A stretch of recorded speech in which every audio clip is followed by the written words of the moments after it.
Welcome to the Brooklyn Rail's 789th New Social Environment. I'm Chloe, the Director of Programs here at the Rail, and I have the extreme pleasure and privilege today of being your MC for a conversation featuring Michaela Yearwood-Dan and Amber Jamilla Musser.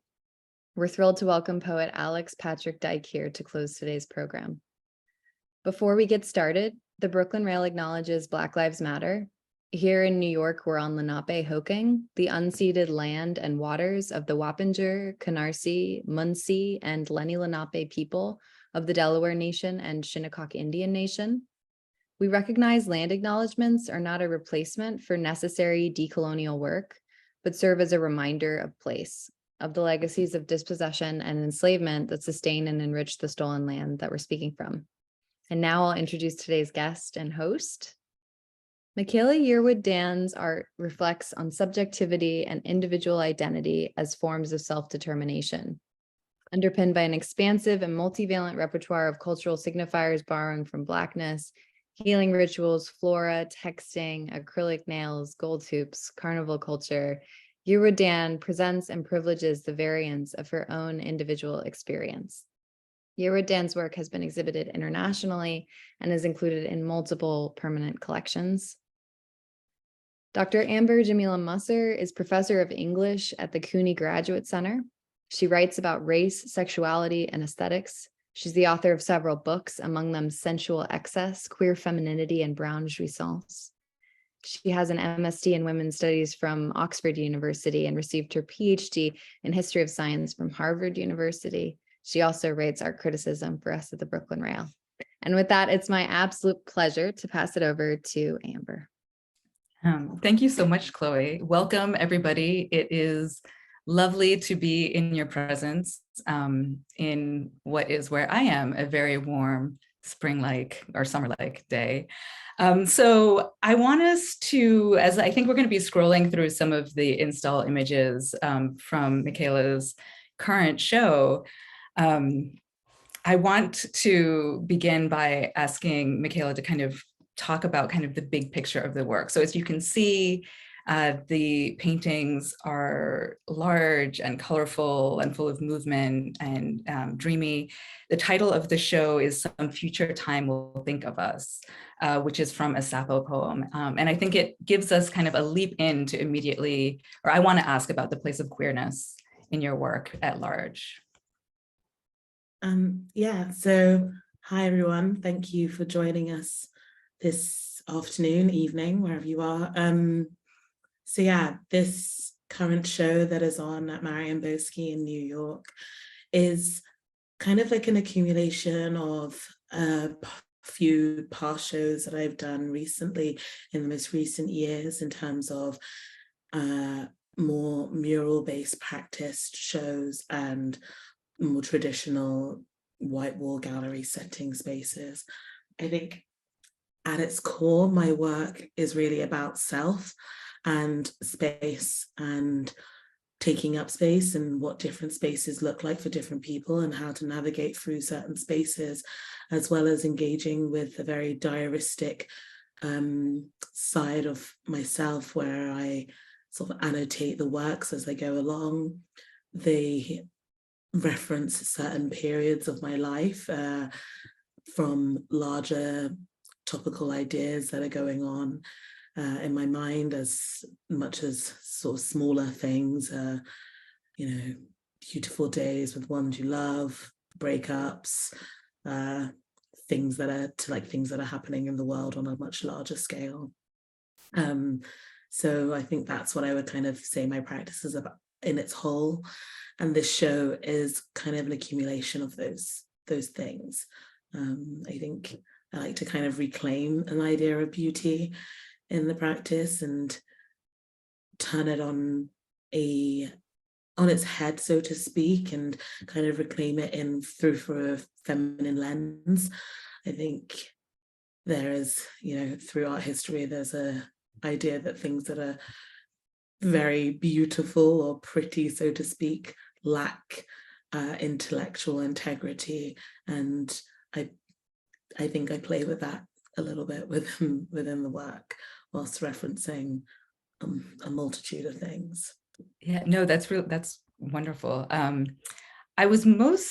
The thing I first wanted to ask you about in terms of that constellation of things was because my mother is from St. Vincent. So I also have a West Indian background. So I was very much like, ooh, where can I see this happening in the paintings? And I was also thinking a lot about Carnival because it's sort of, Carnival season kind of technically ended because it's supposed to start, it's connected with Lent. Yeah. Was traditionally, and then so we're beyond, now that we're past Easter, it's like beyond that. But I was thinking about the way that a lot of that sort of, I like the way you were talking about things as diaristic, but the way that that shows up in terms of like the sequins and the sort of like the bright colors and the sort of the way when you're in Carnival, you're kind of swept up in the whole thing. And I was just wondering if you had any particular investment in Carnival, like what it means for you specifically. Yeah, I mean, growing up, I went to Carnival most years. I had a lot of family in Leeds in the UK, and we used to sort of split between either being at Notting Hill Carnival in London or being up in Leeds for Leeds Carnival. And on the odd occasion, we might so happen to find ourselves actually like, quote unquote, back home and able to go to, Crop Over or Grenada Carnival. So my family ancestry is Grenada on my mother's side and Barbados on my father's side. And I think I always felt good at Carnival. I enjoyed myself. And I think there have been times where people will kind of attach my Caribbean ancestry to my work in a way which feels very lazy and not well regarded or thought of. And there are times where I do feel like it actually does show through in its aesthetic form, and in its more like dubial nature. And I think there are certain works within this body, these two on screen, I think particularly do have quite strong referencing to those kind of palettes that you'll see as you move through a Carnival parade. And I think where I see those references coming in as well, like the sort of over embellishment of the work, both in very intentional and regarded ways, but there is over embellishment in the work, and I quite like that. I also think for me, I always think of my work more, I feel like my identity that shines through in my work is being a Londoner, and I think that in its part, we've just got to admit that is also just being, it's like half of a Caribbean island being in London anyways, because of how strong the West Indian diaspora is in the city. And I grew up in South London, so I mean, for me, that's very strong in my presence. So I think that's where like things like these ideas of like these gold hoops and the goldness that plays a part in some of the works, and these like lines that if you join them together kind of have this like hoop like composition. But yeah, so I think it's kind of both a mixture of Caribbean and also just being from London.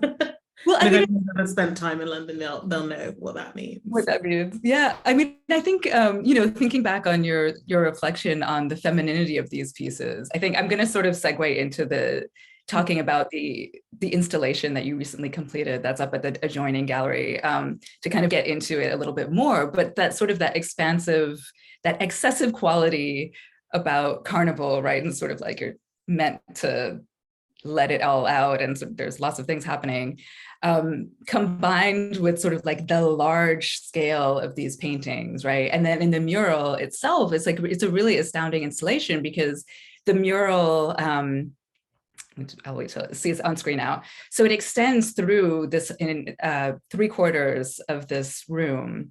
And what you can't quite see from these images is that the paint kind of drips, or it doesn't drip, it's like painted onto the side of like a banquette-ish thing. And there's also music, which I think is you can tell us more about it, but I believe is a friend of yours you collaborated with to produce that. But it also makes me think a lot about kind of the different types of qualities of immersion, because on the one hand, you have like the large scale, but you also have the sound, and then also that because the image is obviously, it's not even contained to the wall, it's sort of going to the side, and sort of thinking about that form of excess.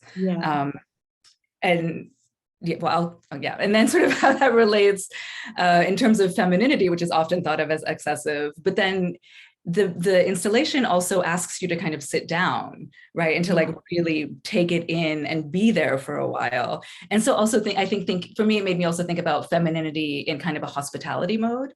And kind of, I was just wondering if you could talk a little bit more about the installation. Yeah. Well, I mean, femininity is only excessive when it's, you know, brought up by people who identify as women or femme people. When things are overtly feminine, but they're made by men, it's regarded in a much different way.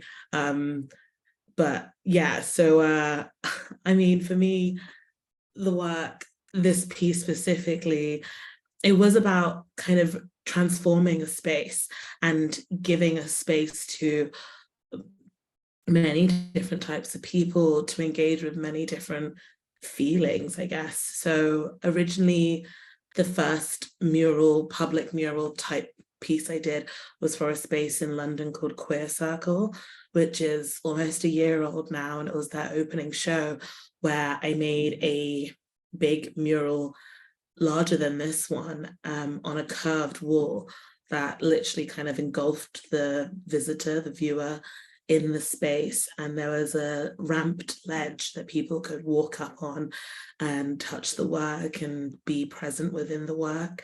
And for me, that was really to kind of break down barriers of what viewing contemporary art and being in contemporary art spaces felt like, and sort of queerifying spaces, and that being a new space that was opening, and seeing how we could kind of like turn this on its head and makes people engage with painting in a completely different way.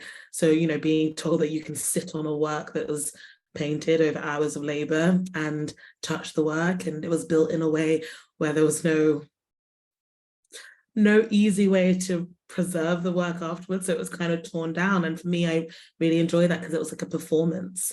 So that's what really made me want to do something like this similarly in New York. We've addressed the making sure that you can keep the work afterwards and re-show it and things like that.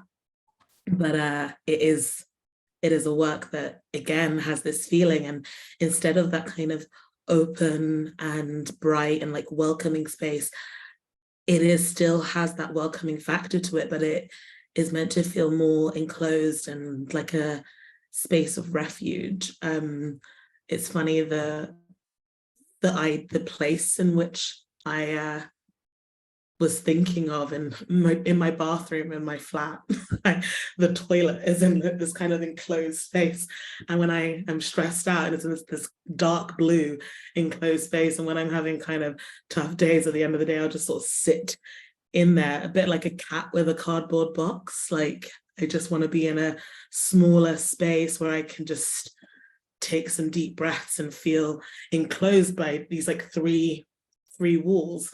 And when making it, I was thinking a lot of how that felt very similar to that. But the initial idea was to think about communion and think about places where people are welcome and people can go to as places of refuge. And the places that I was thinking of mostly when doing that was, you know, the club. As a queer person, that's a place where lots of people are directed to find salvation, and then thinking around salvation and thinking about church and church spaces. And I grew up going to Catholic church, which feels very far from how I identify now. I think I have spirituality, but I don't really identify with being a Catholic in that kind of way, or a Christian in that kind of way, in that strongly practicing way. But I do recall how calming it would feel to be in those spaces, to kind of lose yourself in a space where there was quietness in its noisiness, that there was just so much to cast your eye upon, and it felt closed off somehow, and like a sanctuary, and like that's what I wanted to create. So this is what happened. This is what came out of it. There was no true like preparatory works that were made ahead of it. I just knew that that was the mood that I wanted, and I was gonna go in and make something that kind of touched upon that mood. So yeah. No, that's a really interesting set of constellations, and I think also, you know, one of the things that's so striking is when you enter it, in contrast to, I mean, most galleries are painted white too, right? So just sort of like that darkness as also part of just really setting aside what is so different about being in that that kind of enclosure, and the specific ways that one can find varieties of freedom or spirituality within that. It's very cool. I mean, I was wondering if you could elaborate a little bit more on the sonic part of development. So excuse me, I've got a bit of a cough. So yeah, I wanted, you know, when I make works, I always want to top myself. Like I want to do better the next time round. And I remember making the mural, and I thought what would be great is if there was an added element, if there was sound, if there was something that would sort of gently manipulate the viewer to stay in the space.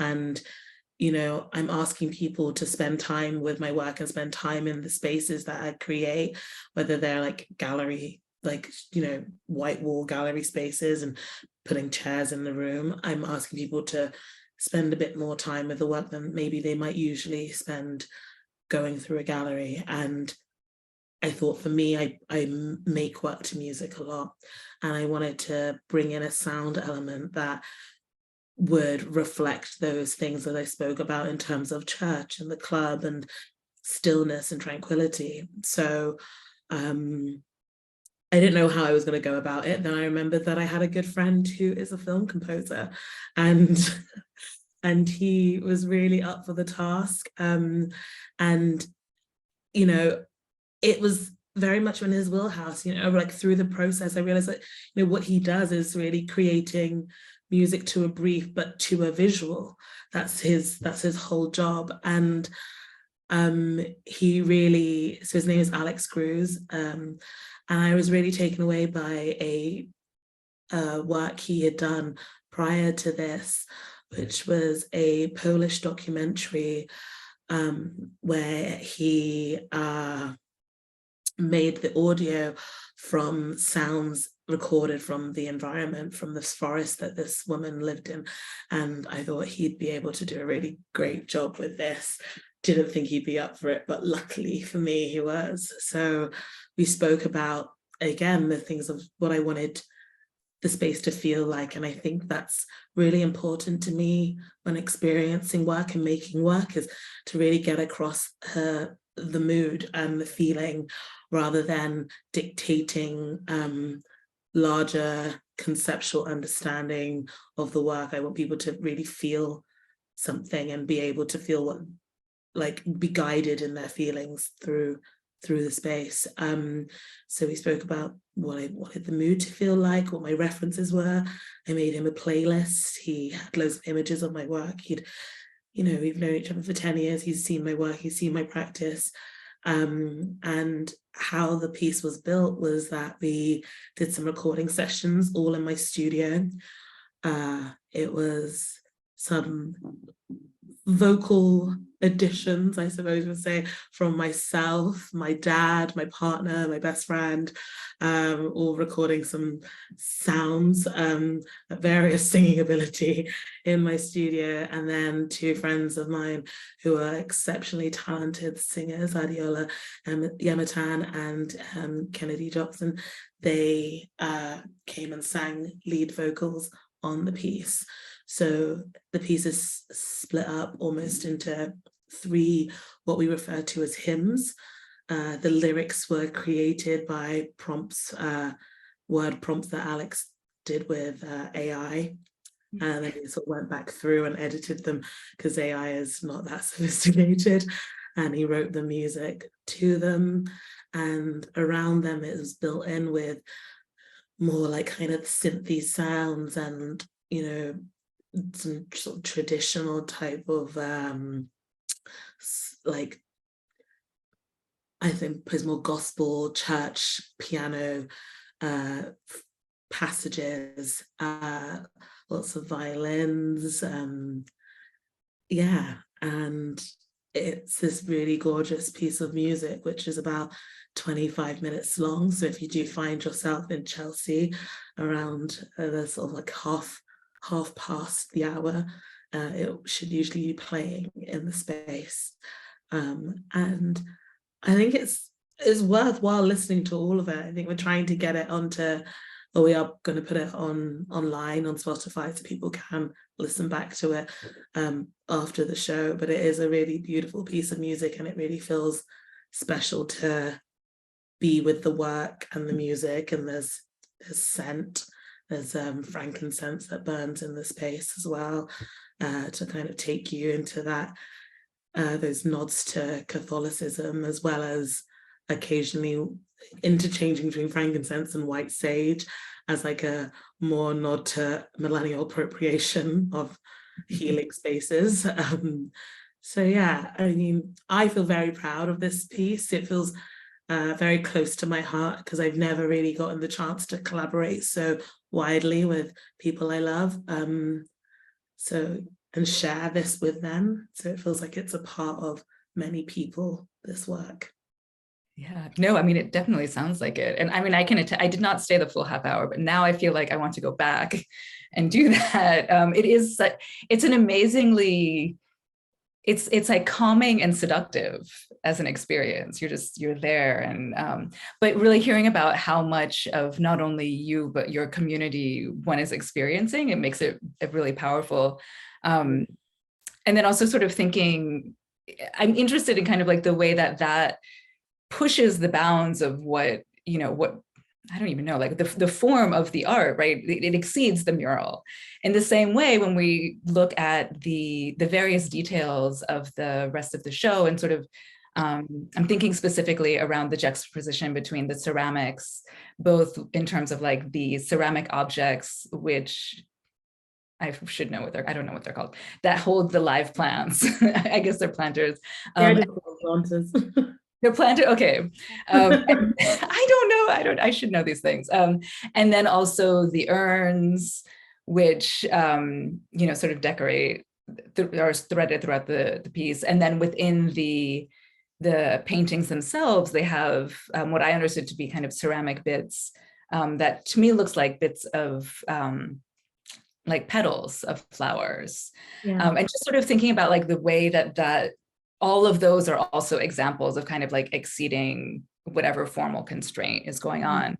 But I was wondering if you could talk a little bit about like the dialogue. That's the dialogue that I see happening between the mural and these other pieces. But I was wondering if you could talk a little bit more about the dialogue, the conversation that you see happening between them, like all these different forms. Well, I mean, yeah, so they both include the ceramic petals, and they are petals. They are pansy petals. I was looking a lot at language and queer botany, and a lot of language to describe gay men specifically is rooted in floral and often like edible language, and pansies being a way that gay men have been described in quite a derogatory way for some time.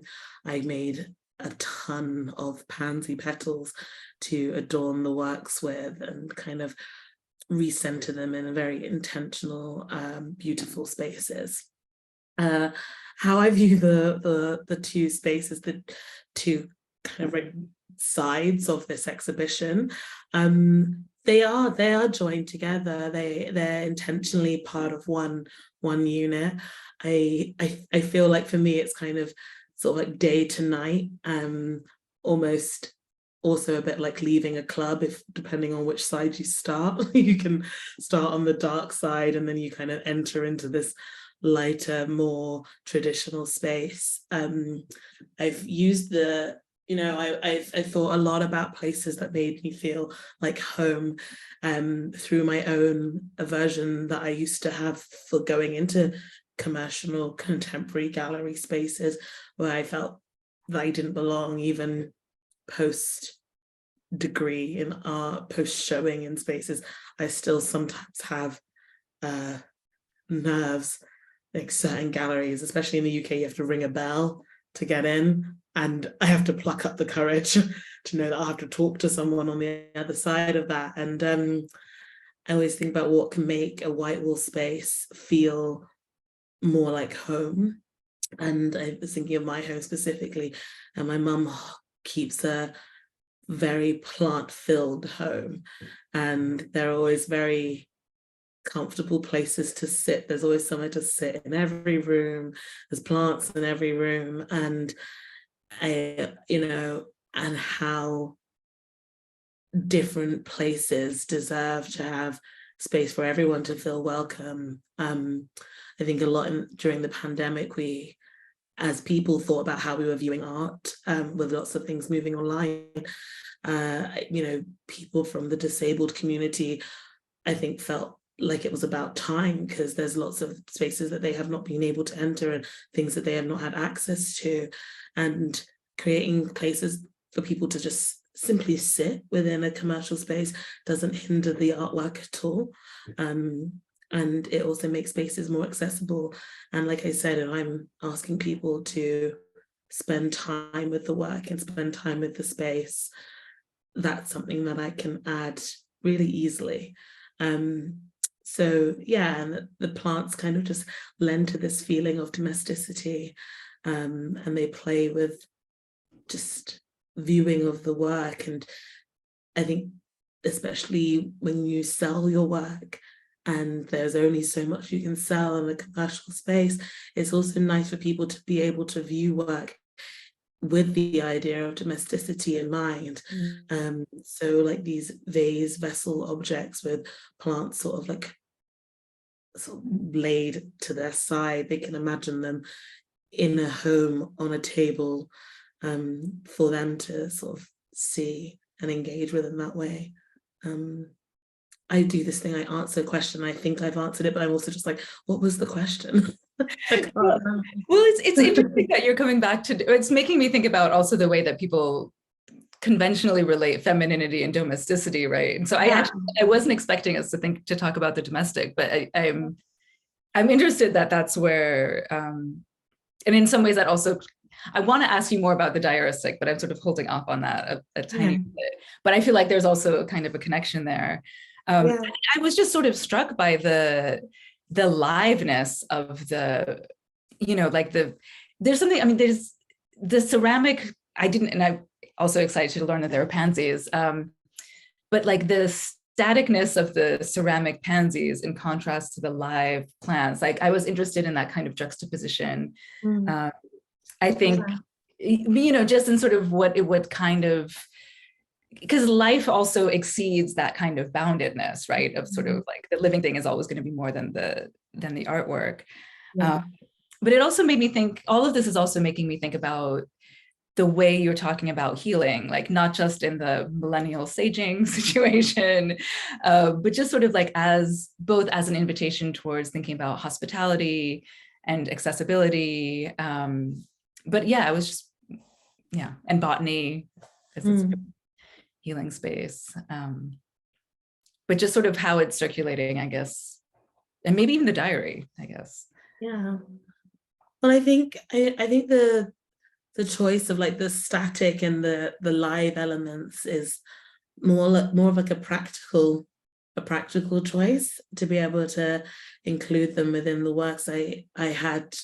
There's a painting that sits on the wall in my studio, which is from my first year of university, and I would press petals, which was like something taken from sort of a internee art assisting job that I had, where I was made press all these petals, and I wanted to put them in the painting and make them last. So I was, trying to latex coat them or resin coat them, and you know, I couldn't really afford resin because it was too expensive, and like they still sit on this painting and try to make them out of cloth, and sort of seeing over time how they deteriorate and they lose pigment. So I was just like, what can I make that will engage with that same quality? And I continue to self-reference all the time, as well as looking on to, you know, other people and their practices. I think reflecting back on myself really helps me push my practice forward. In terms of like, yeah, talking about the domestic, I think, you know, ceramic is often seen as women's work, and the domestic space is often quite negatively seen, I guess, as like a women's space, but there is nothing like that feeling of home. And, you know, I think a lot of women's work and women's nature in terms of, you know, mothering and building home is often seen as a very negative and juvenile and lower brow thing, but it's what's built most of us. It's what forms a person. Those early moments at home are what we continually go back to throughout life, through a positive or negative way. We continuously reference them and think of them and hold them as we build our own spaces and our own choices. So no one can ever make me feel anything negative when it comes to saying it's feminine or it's a woman's thing. I'm just like, yeah, so what? Yeah. Not you, like I just mean the wider world. No, it makes sense. Well, it's making me also, there's an interesting way that kind of like your invocation of Sappho, and when I saw those, the vases, I was also thinking about like Grecian urns, right? That there's also kind of an undercurrent of, you could even say like an argument for the eternal quality of the feminine, right? And sort of that it's like, it can't actually be displaced in these ways. Yeah. No, I just love the feminine. I think, you know, everyone's got feminine and masculine in them, and I think a lot of people's best qualities come from their feminine side. And yet people frown upon it or see it as a weakness. I can't think of anything that's more strong. Yeah. When I feel very strong, I know I'm acting from my feminine. No, that's a well, and I think sort of leading into my next set of questions is about, so you talked about the diaristic, which I mentioned, and one of the ways that this shows up in the paintings is when you look very closely. Sometimes you don't even have to look that closely, but they're different sizes and different handwritings of different types of phrases that you're using.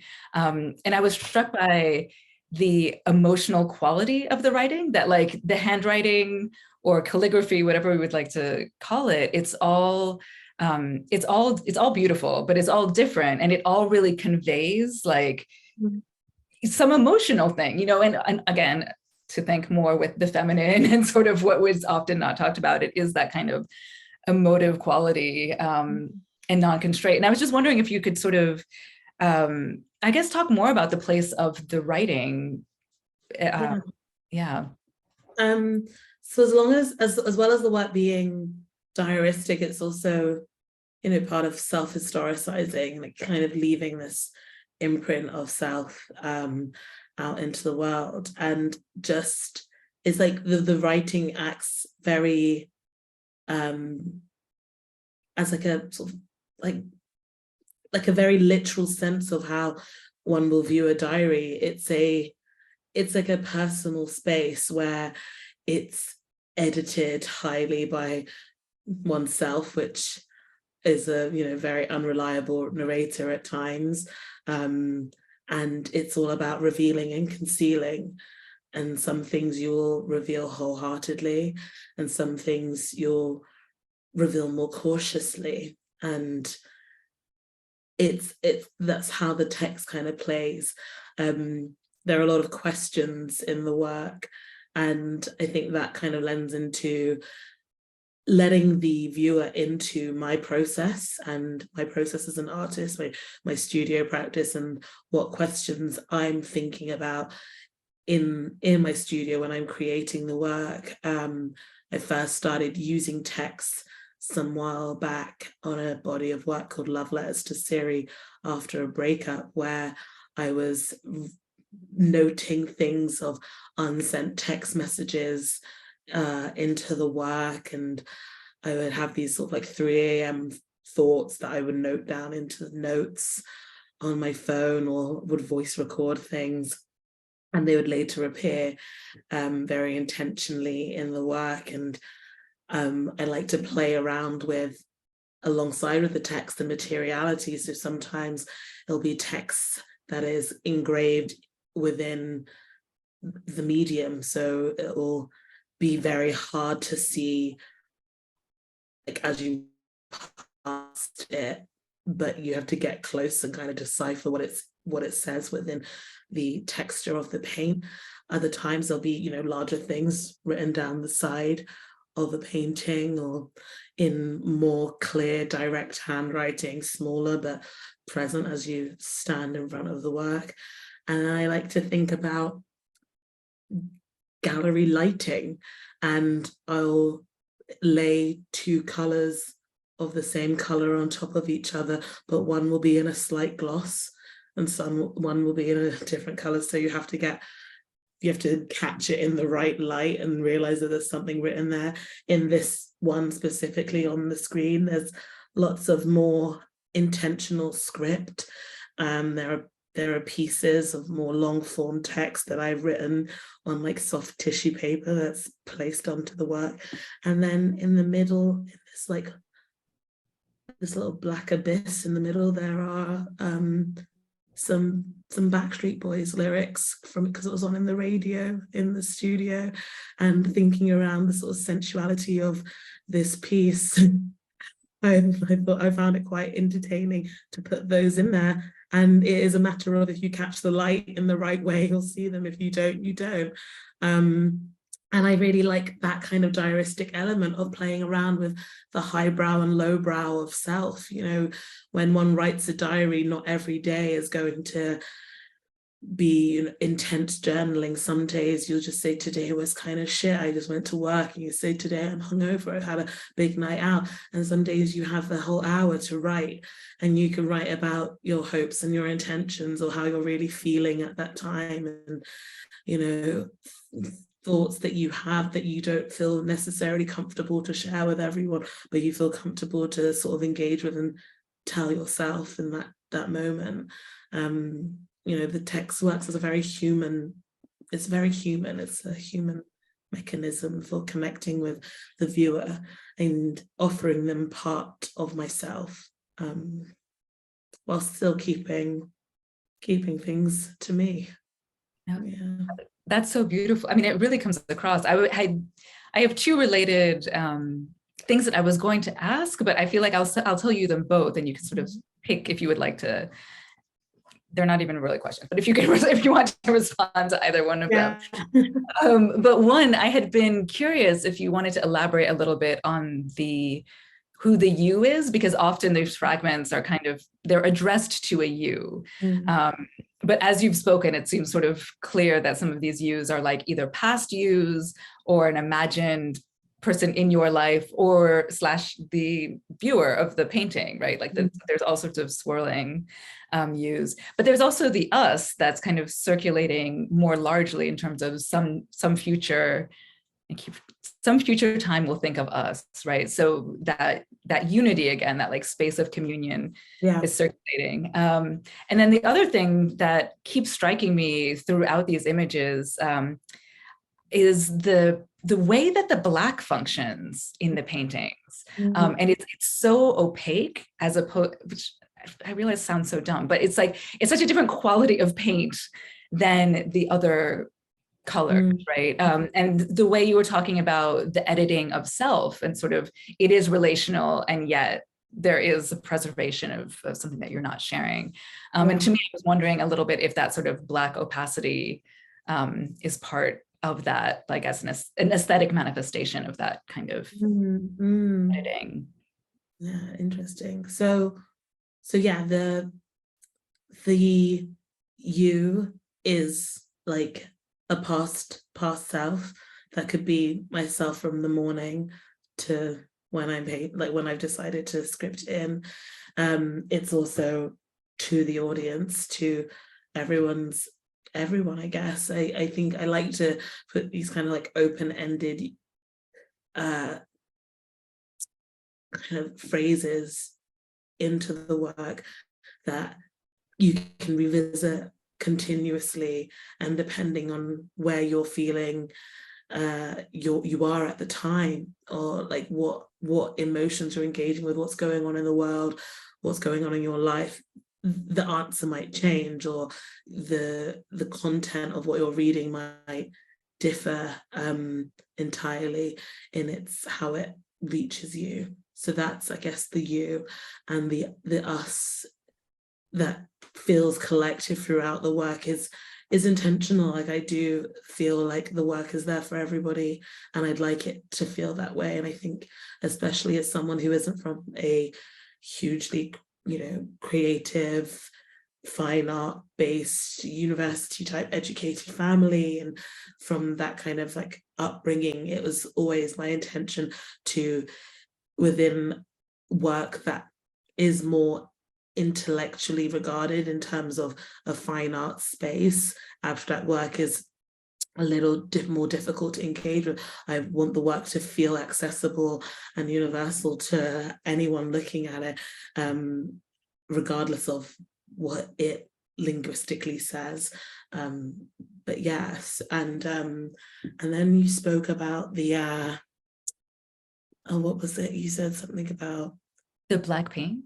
Black paint, yeah.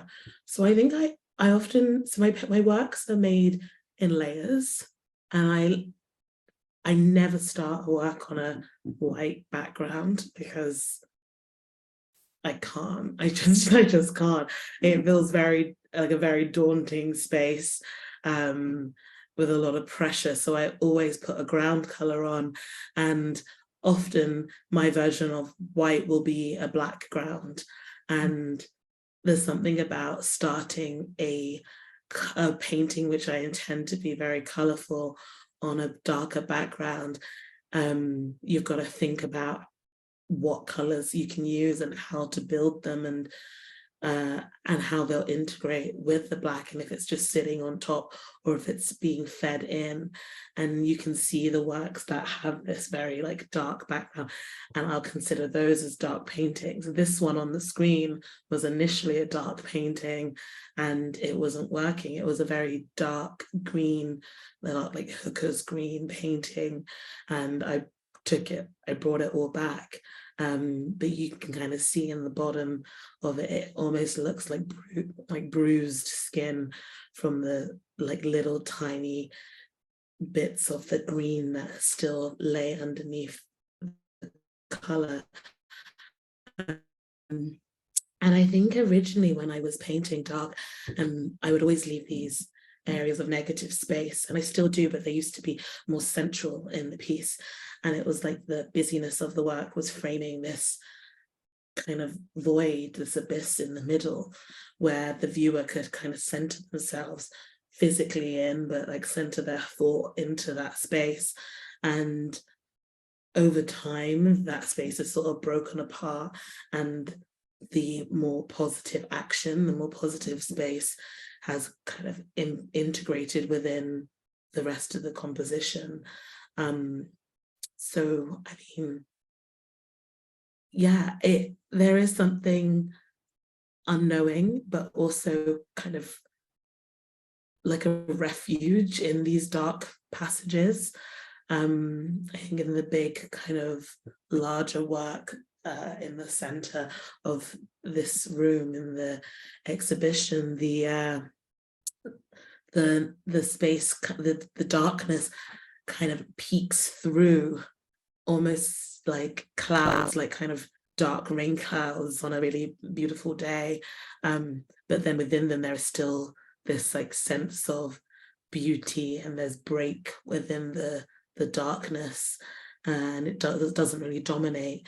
And I don't know, it kind of changes its role from work to work, whether it feels like it's a like a somber darkness, or it's a darkness that is rooted in kind of that like calmness and empty possibility. You know, it's a bit like when someone will say, you know, when people think of death and someone says, oh, it's all, doesn't really matter, it's all darkness at the end, or something like that. And depending on who you are or how you're feeling in the moment, that can be incredibly comforting, or it can be terrifying. I lean on the edge of it being quite terrifying, but I see and I really understand how it can be also incredibly comforting to know that, you know, one day it's just, we're all just matter floating on this planet, trying to do the best we can.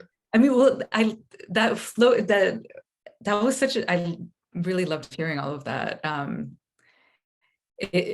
I love also the way you ended with the kind of floating, because for me that feels like the quality. It's the Black. Well, I think one of the striking things that is emerging from all of this, right, is even though you talked about the installation as kind of your more immediate foray into kind of like a more performative or performance-ish thing, I think you could argue that those same relational dynamics are really at work in all of the works, right? Like the way you're talking about the projection, the way the Blackness is functioning, and kind of how it projects in all of these different possible ways, depending on where the viewer is and sort of what your specific mood was when you were painting. And it also makes me think about the other thing that I was really struck by, not only in the titling, but also just, I think partially in the phrases that you talk about, and again, this makes sense with the diaristic, but the way temporality is perpetually shifting too, right? And we're thinking about performance is often thought of as like a time-based medium. And so just sort of the way that there are interesting temporalities, because there's the temporality of dreaming, which is at least evoked. But I think sometimes for me, the Blackness felt in relation to that. There's kind of there's like a lot of discussions of like, I remember, or phrases that say, I remember, or one day, like the invocation of like the future, which are sort of like interesting types of times, you know, because they're not real, but they're also very unstable. Well, I think to kind of build stability for myself personally, I have to continuously reference kind of like past, present, and future self, and past, present, and future world, to kind of engage more honestly with the present. So that, I guess that's where I find those languages, how that language that I'm suggesting like plays into it. I also, I don't know, there's something quite nice about it not feeling rooted in any one moment, which is, I think, what I enjoy, is that that the work is I'm creating a space which feels continual, and without rooting it in like a specific time and space, that I think that kind of gives it that opportunity to be that way. And yeah, I mean, sometimes I feel more centered within, especially when I'm thinking about titling, I feel more centered in the work, and sometimes I feel like it's speaking of things other than me, like it not necessarily But then like this work that you put up now, sometimes they're just not actually that serious. Sometimes they are quite lowbrow, silly things. Like this painting was completed and finished when the day that my kiln broke, and I had about 5 like vases to fire, and I was stressed out, and I thought everything was under control. And I had a collection due for the following week, and I had to use my resources, which was beg, borrow, and steal and find kilns to fire my work. And in this painting, there's also a funny little piece. There's not a lot of text in this work. There's a little bit that says, "Is this a test?" with a little smiley and sad face. And I think there's like a little thing, like a little arrow pointing that you can either read it, "Is this a test?" or "This is a test." So sometimes they're just not that deep. Sometimes a bit like they say, like a bit like pages in your diary. Some days it is just nonsense, very real and honest, but sometimes it's just nonsense. Yeah. No, but I mean, that's what life is, right? The sort of the Nonsense, really. well, the combination of like the eternal and the fleeting and the serious and the not so much. I mean, though, that's basically all the questions that I had. So I just want to invite you to sort of, if there are any, further, I know that we're coming up now on like the Q&A, but if there are any sort of other things that you would like to dive into? I don't know. I think I've spoken about the things that I felt really special, that felt special to me in this show, in terms of, I think the installation piece was really special to me. I think I've hit my notes. I'm sure I could go on for time, but it might be an aimless ramble, which I think maybe we should just start answering questions. I don't know.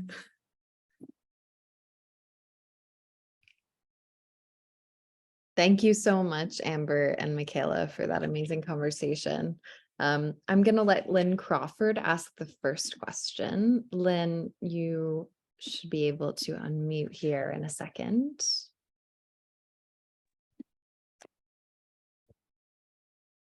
Thank you. You too. This was just such a brilliant and rich exchange. I'm a little excited, so I don't know how articulate I'm going to be, but I kept thinking about the difference between like a physical space, retreating into the home or a space, but then also internally a space that you create for yourself. So no matter where you are, you're able to access it. And the balance between those two things, it just was so remarkable to me how that happened. And what I kept thinking about with the detail and the energy and the rhythms were that they were powerful enough to be accessible, hopefully whenever. So if you're in a difficult situation, they're right there for you somehow. That's what I was thinking throughout this whole talk. So I'm curious to hear you speak of that. Yeah, I think that kind of does feel very true to what I'm trying to create. I think when I found confidence in making work this way, it was alongside with sort of like a self-development as a person, engaging with therapy and, finding love in self and friends and romance and all of that kind of thing, and like my family. And I think there is something about, I would think really logically about the works that I love and I've loved throughout my life and what have made me want to be an artist.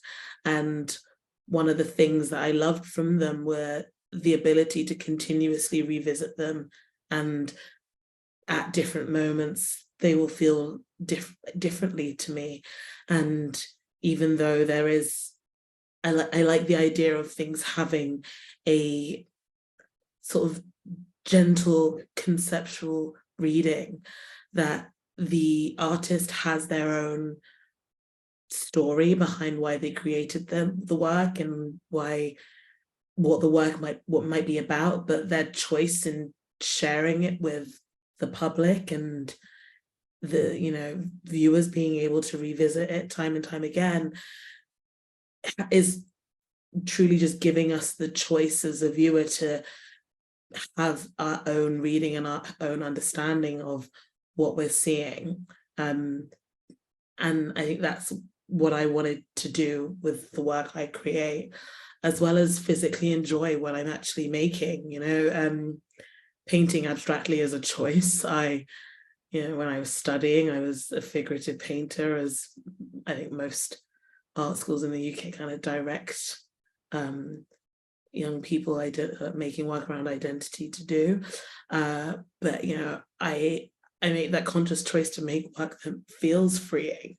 And in engaging with that very physical, aesthetic choice to make work like that, I think I'm hoping, and it seems by what you're saying, you get it, so at least we've got one, that people are engaging with that and feeling that too, that there is like open-ending reading available there for people to have in the work. Thank you. It's beautiful. And the conversation was wonderful. Thank you. Thank you so much for that question, Lynn. That was amazing. And thank you for that answer. Eleanor, my colleague, is going to ask the next question. Eleanor, I'll give you a chance to unmute. Thank you so much, Chloe. And thank you so much, Michaela and Amber. This has been such an amazing conversation. And I'm so happy I was able to see the show yesterday. So it's been really exciting to be able to hear you speak about it today. I want to ask about the shapes and forms that are used in your work, Michaela. They contain a lot of consistent shapes and forms, and I'm wondering how you came to these shapes, or maybe what they signify, or how their signification maybe has changed throughout the body of the work, or how your relationship to those forms has changed. Mm-hmm. A lot of them just come, it feels like lame to say naturally, but they've come naturally, and then later as I'm working with them, I realize where the intention behind them might have arisen from. There are these little singular dashes that I have that kind of like look like little tallies that are within all the work, and it was kind of like almost like a coping mechanism that I used to do in school. I remember growing up at like my work, and I was bored in lessons or trying to concentrate. I would do these little tally marks, and it would kind of help kind of keep my brain consistently focused on the listening to what was going on around me. I used to use these, I used to make these kind of like teardrop shapes, used to appear a lot in the works. I used to have these little crystal embellishments that were teardrop shaped, and they were also the same shape as the leaves that would appear in certain works, and they felt almost kind of like a form that felt very feminine to me.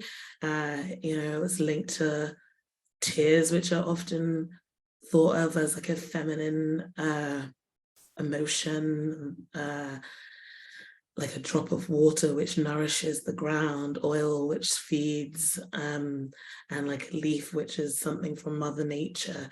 And they all kind of had this exact kind of like heavy set bottom shape, and I was like, it also looked like a big heavy bottom.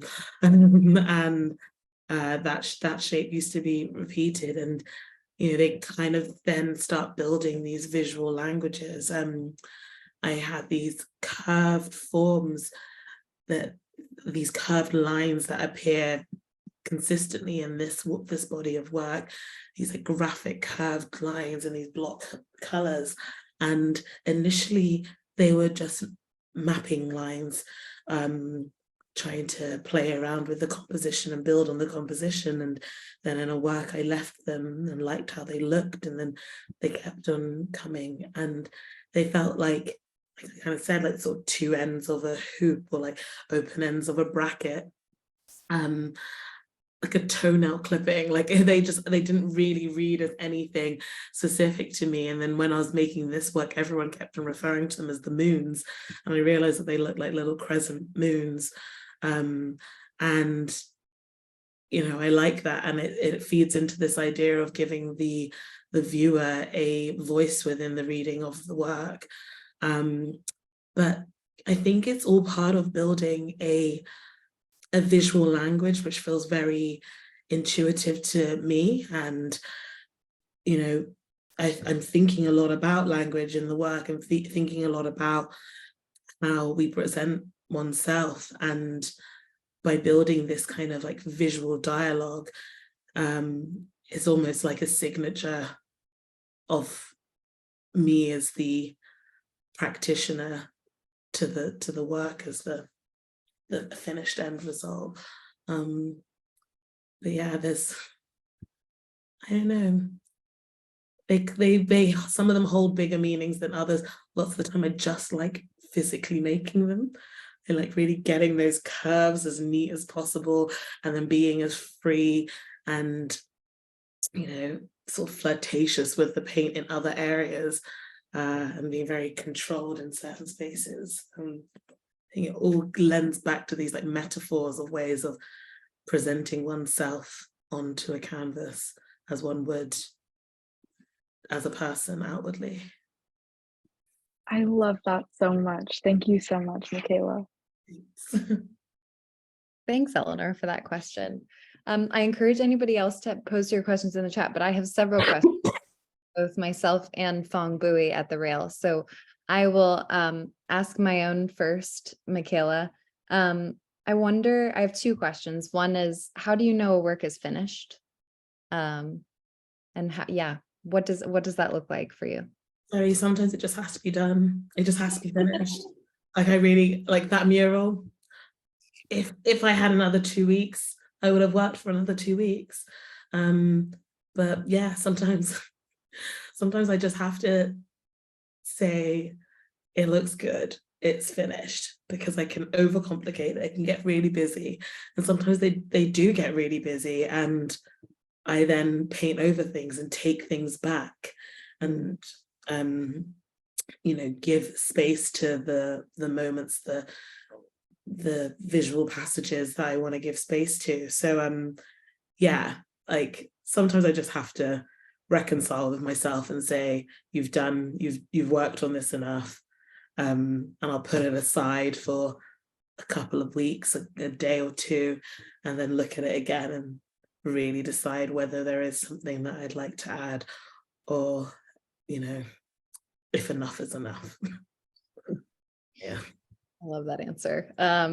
My other question had to do with, there's a lot of relationships to botanicals. You mentioned that with the leaves, and it made me think about the practice of gardening, which of course, you know, having lived in London myself, is so, you know, pervasive in English life, and the garden, and gardening is about slowness, about relationship to time and to slowing down, and also about care. And I wonder, think about both of those things in your practice, and as you prepare for a show.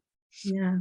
So those same attributes you think of when you think of gardening are also very similar to making ceramics.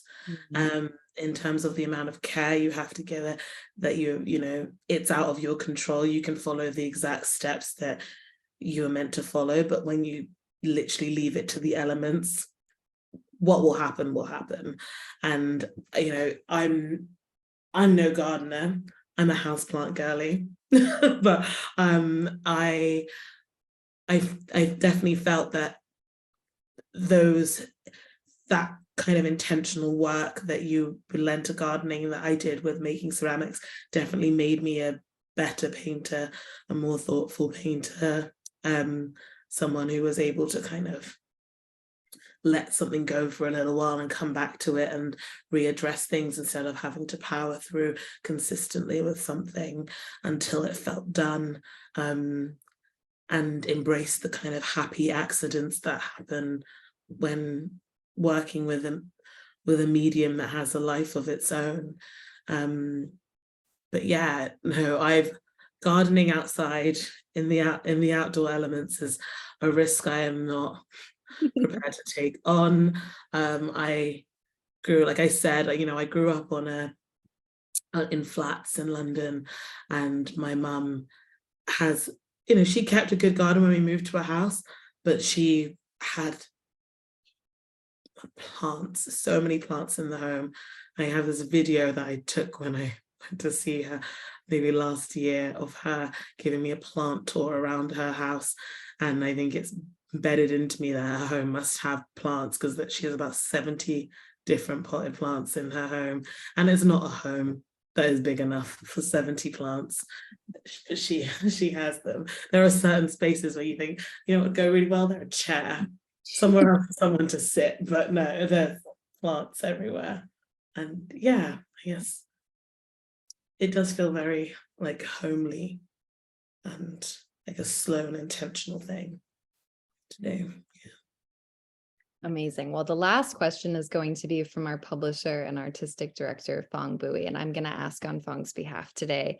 Fong is wondering if you can speak to repetition and its role in your paintings, and also about diaristic, the relationship between your work in his mind and the work of Jonas Mekas, who is a filmmaker who engages a lot in diaristic cinema.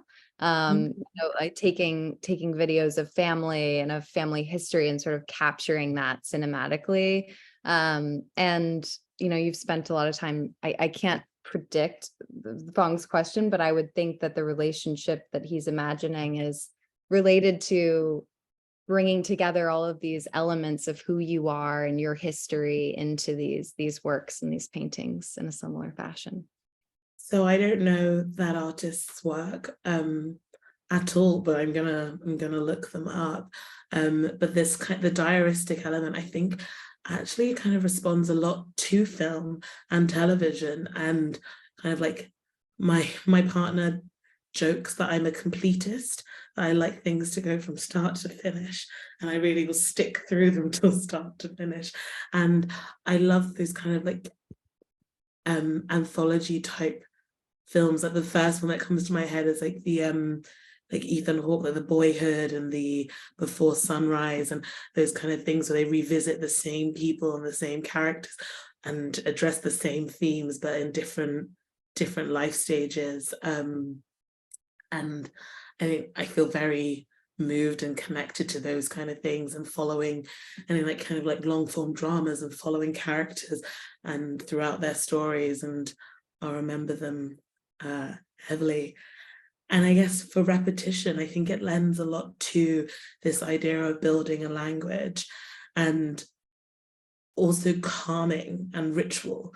For me, it's very ritualistic to repeat things, and to, when you think of prayer, it's a lot about repetition, manifestation. They're all kind of the same things, but they're rooted in different belief systems. And I think by repeating things, whether that is phrases and things that are said, or kind of methods of doing something in an order, I think it feeds my neuroses to calm them down a little bit.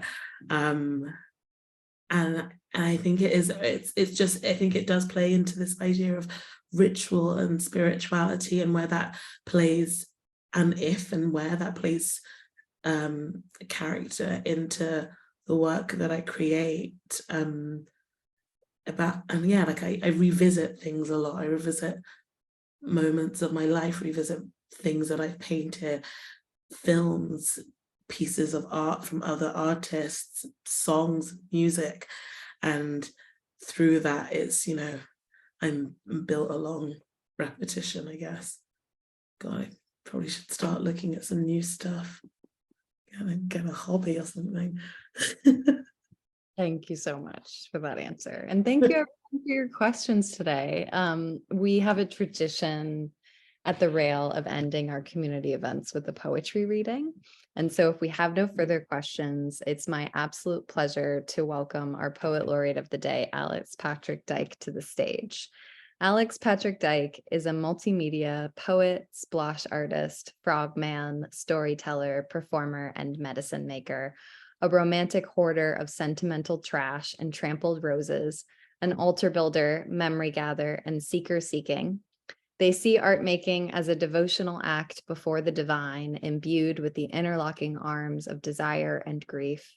Alex is the April artist in residence at Basilica Hudson. In conjunction with the Spark of Hudson, they live, work, and grow in Hudson on occupied Mohican land. Please join me in welcoming Alex. Hi, y'all. That was so beautiful, and I'm so inspired. Thank you so much, Michaela and Amber. All right, I guess I'll start. Can everybody hear me okay? Okay. Rose of fire. My flavor is a lollipop dropped in the garden, fertile loam, a sweet meat, juices sucked from the head. Lay your flowers upon me, won't you? Bury me in dappled light beneath the stand of lacy wild carrot, the promise of sanctuary lacerated, squeezed grapes, my chalice of tears overflowing, a yearning so delicious as wine. Flowers are sweetest when they fall, days and nights so long when you are gone. I don't have to ask what the forbidden fruit tastes like. My body. This boundlessness, this boundlessness, the body knows. My body knows its destiny, but only when it arrives at it. How fucking mysterious. My body knows even when I don't.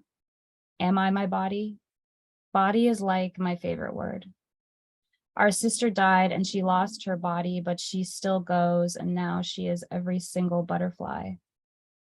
Your mother left her body, mother I never knew until she was every ladybug clinging to a mugwort leaf, napping in the nasturtium patch, crawling on the TV screen. I'm thinking, how did you get on the ceiling, boo? Where have you been? Where will you go? And I gasp every time she takes flight, landing on the altar in the incense ash. My body wants to be like this white pine tree that fell into the road, that we had to move, all of us, in the middle of the night, in the middle of a wild storm. My body has medicine inside of itself. I live inside the O in body. My body wants to die. My body is the shape of my soul, but only sometimes. My body is boundless. My body is just me. I am not my body.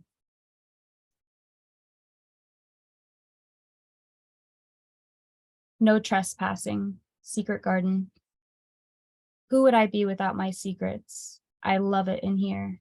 The places where the passiflora tendrils wrap around the rusted parts of chain link, droopy blooms heavy with dew, stone columns barely visible beneath overgrown wisteria, vines so strong they could take down a house. I carry a wild rose around the grounds, a lusty, pollen-drunk bumblebee spinning around at its center, like the last bit of wetness in the bottom of a teacup. The moldy fountain wreathed by a thorny bramble, aflutter with butterflies, black and yellow.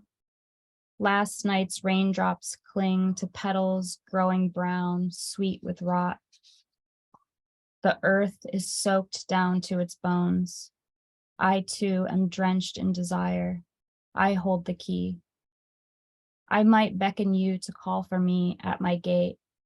I want you to bring me sweet oranges, hunks of bread that you tore from the loaf, a treat dipped in honey, something made by your hands, shiny amulets, butter, a little tenderness, some fruit I've never tasted before. Chrysalis. I'm slime, I'm butterfly, I'm chrysalis, I'm clown, I'm ladybug, I'm nothing, I'm black hole, I'm spiral, My arms wrap, I'm rapping on the door of the other side. What's on the other side? I tear the veil in half with both hands, only sometimes gently. I'm nothingness, what I seek, our mythology, erased, ritual, a resilience conjured in our DNA. I open the book, at its center, touch the seams which bind, each stitch, my ancestor, grains of rice, caressed by my boy hands, a stray pebble, cherished like a transmission from beyond. Tap, tap, tap. Water makes a passage through stone, as it always has and always will. Tap, tap, tap. I'm waiting behind the door. Tap, tap, tap. Twirling. Autumn horny, a different flavor than spring horny. Desperate, a little cruel, sweet too. The end of summer roses still popping. I yearn to be plucked. The sound of raindrops, opening my legs to the moonless sky. Ice cream melting into my shirt, thrilling. My capacity to give love, stunning. I'm dancing hard because God is watching. Frogman. As a baby, I slept with my ass in the air. Have I always been this bitch? This maggot woman? This yearning, grasping, dirt eater, worm licker? I'm happy here in the mud, grating my sludgy dick upon the pebbles. I'm Frogman. Swimming in the secret river, the moose shit floating atop the water like an oil slick, my cheeks and teeths sheathed with it. I'm holding on to the tip of your canoe, stealing a ride. Drag me through the reeds. Use my body as your clay pigeon, shattered into the vast blue of sky. I would like to be a cloud engorged with vapor, hissing rain, a bikini hanging dejectedly from a tree branch, trembling with every BB shot. Maybe I'd like to be the sole of your boot, touching what you won't. Silicone splattered, nails piercing leather flesh. Maybe I'd like to be uncaressed, unslathered. No, I want 100 touches, even the filthy ones, especially touched by the barest base bottom of you. Unbecoming. 1. You see me, but you can't read me. You read me, but you can't understand. The outline of a dream. I am something else, a word you can only taste. I am a seeker seeking. When I am lost, I am found. 2. Eros, melter of limbs, a viscous possession, the boundary between us, other and I, resinous. The edge of desire as the edge of self. A delicious dissolution of body attended by its own putrid anxieties. 3. You were told what your body was, what it was made of, what it was called, a false naming. You fantasized about being a cloud of vapor, amorphous, amphibious, slime. You were taught ownership, how to relate to this vessel in terms of the places you could go within it, especially the places you could not go, unwelcome. 4. I'm not fluid, I'm viscous, I'm melted wax, I'm a hand in the honey jar, I'm sap and slime, I'm even becoming something else, an unbecoming. 5. In this dream, we fall and fall and fall. Maybe you're not even you in this dream. In this dream, I'm a butterfly. In this dream, you know lots of things you don't really know, unknowable things, flowers that only bloom in the night. Just gonna read one more. Cool spring. I just came thinking about how we will never fuck. It hit me like the wind chime, barely fluttering upon itself under this bad new moon. The bleeding heart is dripping, I'm a twinkle with some kind of cute angst. I just want to be the wind, slutty as fuck, touching everything. Thank you so much, Alex. That was amazing. And thank you again, Michaela and Amber, for that incredible conversation today.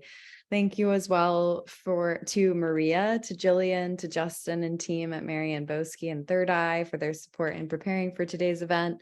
We'd also like to thank the Terra Foundation for sponsoring this program and making these daily conversations possible, and for their support of our growing archive, which you can view on the Rails YouTube channel.